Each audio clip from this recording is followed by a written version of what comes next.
अजीब हालत है। मतलब गरीब है तो कुछ भी बोल लो, कुछ भी आरोप लगा दो। हम जैसे तेजी से चलने लगते हैं, कहीं से कुछ कोर्ट कचहरी का ऑर्डर, कोई संस्था का नोटिस हम पर भिजवा देता है कि हाजिरी दो। अब तो हम भी सोच लिया है, आप तो सीधा होगा लड़ाई, देखा जाएगा इस पार या उस पार। इन लोग को लगता है कि अगर हमको जेल में बंद करके वो अपनी मंसूबे पूरा कर लेंगे, तो मैं ये बता देना चाहता हूं, जेल में रहने के बाद अगर ये गलती हुई तो और मजबूती से यहाँ का झारखंडी लोग आपके साथ लोहा लेने के लिए तैयार। नमस्कार, सुशल संवाद में स्वागत है। मुख्यमंत्री हेमंत सोरेन ने एक तरीके से हाई कोर्ट में ईडी का जो उन्होंने याचिका डाली था उसे खारिज होने के बाद पहली बार बोला है और उन्होंने कहा है कि हम जेल जाने से नहीं डरते हैं, बल्कि अब लड़ाई यार पार की होगी।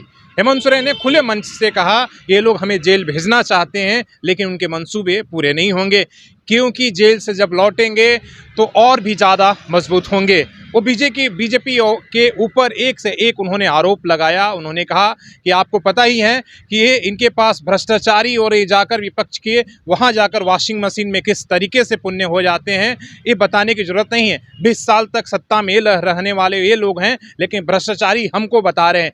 पहली बार मुख्यमंत्री जो है वो मंच से बोल रहे थे जब हाई कोर्ट का याचिका उनका खारिज हुआ, और अब उन्हें एक तरीके से ईडी के सामने जाना होगा। वो चुनौतियों को समझते हैं, इसीलिए वो खुले मंच से जनता से संवाद कर रहे थे और अपनी संभावनाओं को आने वाले वक्त में झारखंड की राजनीति में जो उथल पुथल मचने वाला है उन तमाम संभावनाओं को एक तरीके से जनता को बता रहे थे कि आप होशियार रहिए कि आने वाले समय पर इस तरह के तमाम आरोप लगेंगे और हो सकता है कि ये हमें जेल भेज दे, लेकिन आपको इसकी जवाब आपको अपने तरीके से देना है। बीजेपी जो चाहती है कि अगर हेमंत सोरेन को अगर हम जेल भेज देंगे तो हम मजबूत हो जाएंगे, तो उस मंसूबे को कामयाब नहीं होना है। इसीलिए मुख्यमंत्री कहते हैं कि हम आर पार की लड़ाई करेंगे, हम झुकेंगे नहीं, मतलब हम ईडी के सामने नहीं जाएंगे, है हिम्मत तो आप गिरफ्तार करके दिखाएं। इस तरीके से मुख्यमंत्री ने अपने लोगों के बीच में जाकर उन्हें एक तरीके के मैसेज देने के कहा है।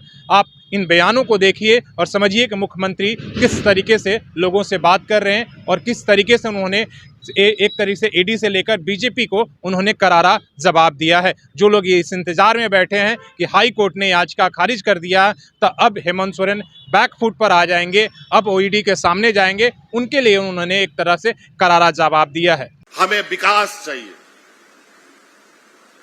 ये लोग कई हमारे रास्ते में टांग अड़ाने का काम करता है। हम जैसे तेजी से चलने लगते हैं, कहीं से कुछ कोर्ट कचहरी का ऑर्डर, कोई संस्था का नोटिस हम पर भिजवा देता है कि हाजिरी दो। अब तो हम भी सोच लिया है, आप तो सीधा होगा लड़ाई, देखा जाएगा इस पार या उस पार।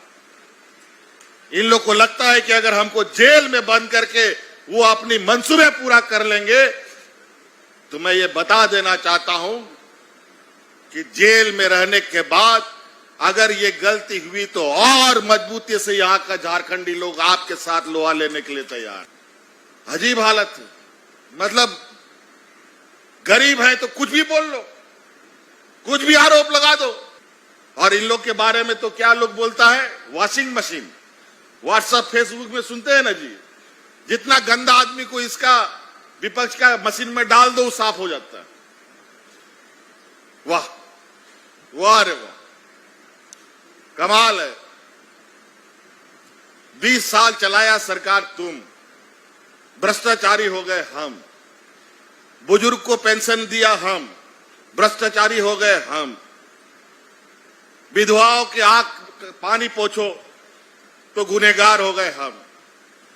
अपने बच्चियों को सावित्रीबाई फूले योजना से जोड़ो, अपने पैर पर खड़ा करो तो भ्रष्टाचारी हो गए हम।